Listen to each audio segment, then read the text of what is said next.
Est-il insensé de chercher un sens à tout? Thèse, tout doit pouvoir s'expliquer. Le sens quelquefois n'est pas clair, mais il est quelque part, caché ou travesti.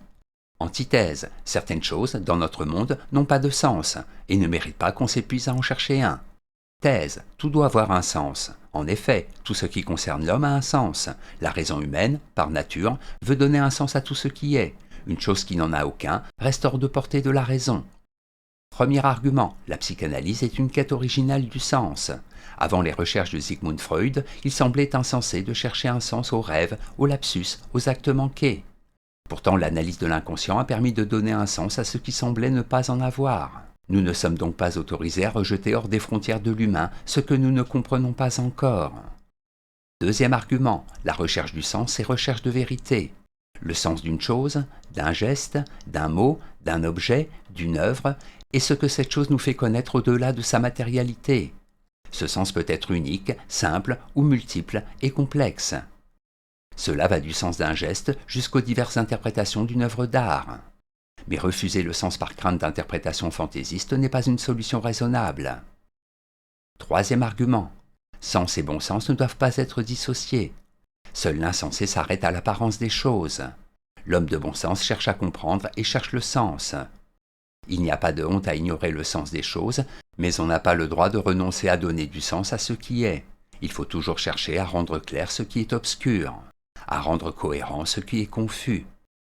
En bref, c'est parce qu'il y a du sens que les mouvements de l'homme sont des gestes et non de simples gesticulations. Rechercher le sens a un sens. Comprendre l'homme dans la situation qui est la sienne. Antithèse, la question du sens n'a souvent pas de sens.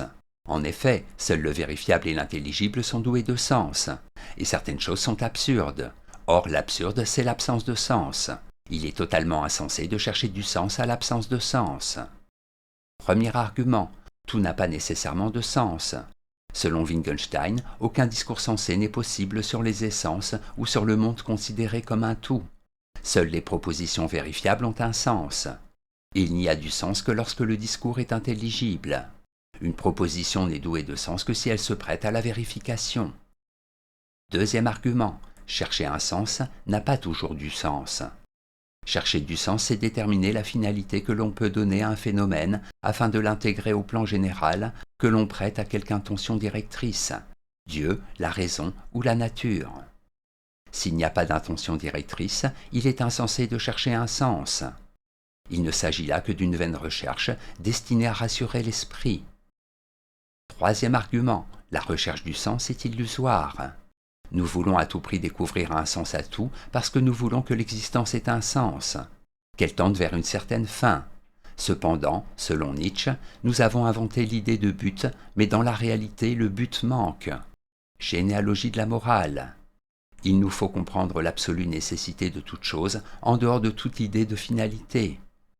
En bref, s'interroger sur le sens, c'est postuler que la réalité n'est compréhensible que rapportée à autre chose qu'elle-même.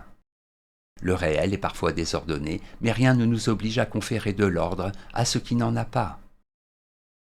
Synthèse. Tout donné, en tant que tel, est d'abord opaque à la connaissance rationnelle. Or, cette opacité peut être interprétée en deux sens très différents, soit comme une réalité rebelle à tout effort de conceptualisation et vide de sens, soit, au contraire, comme la révélation d'une obscure profondeur à explorer d'urgence. Pour qui se contente de prendre acte des existences, il est des ordres de la réalité ou de l'action auxquels on peut choisir de donner un sens ou non. Mais pour quiconque conçoit son existence individuelle et l'évolution de l'humanité, autrement que comme une simple succession de faits bruts, la vie et l'histoire prennent, elles aussi, un sens. Il est facile de comprendre un signe algébrique, plus difficile de saisir le sens d'une conduite. Mais la tâche de la philosophie est claire. Il s'agit, tout à la fois, de limiter les prétentions dogmatiques de la raison et d'assigner à l'irrationnel sa juste place. Car l'irrationnel n'est absurde que pour la raison comptable. Il est, au contraire, plein de sens pour la personne qui existe en tant que réalité spirituelle, organique et sociale. Notes et commentaires, finalité, caractère de ce qui tend vers un but.